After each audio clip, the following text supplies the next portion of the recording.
Happy Pentecost Sunday mga kabagting. Aduna lang tay reaksyon sa comment sa atong igsuon nga si David Macarini Gamos sa atong video.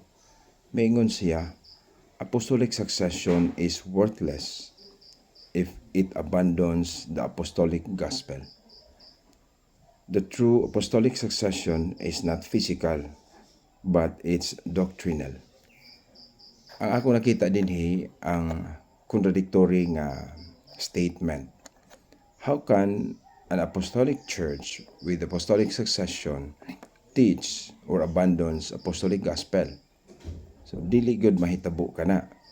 Maubitaw nga asibahan sa Ginoo do nagyoy apostolic succession kay ang adunay apostolic succession siya ra ang makatudlo og sakto.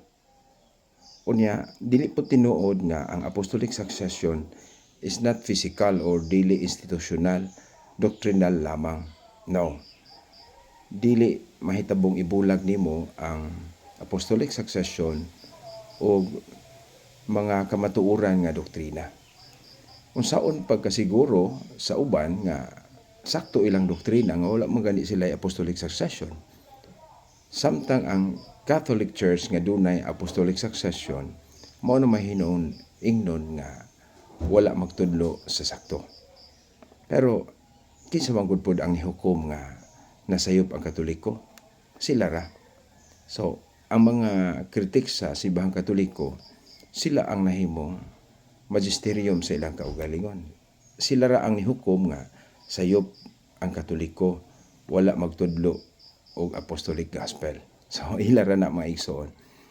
Ang kamatuoran mao nga karong adlaw gihandom nato ang pagkunsan sa Espiritu Santo. The Holy Spirit will abide the church forever. The Spirit is the Spirit of truth, John 16:13. John 14:16-26. Na unsaon man nimo pag-ingon nga masayop ang apostolic church. So, ang mga walay apostolic succession makasiguro ta nga sila walay apostolic teaching or preaching.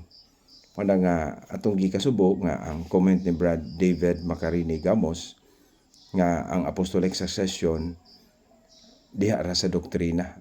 Unsaon nimo pag apostolic succession og doktrina la kinsa man day magdala sa doktrina? Di ba ang mga tao ang nagtudlo nga tao nga dunay apostolic succession or connection.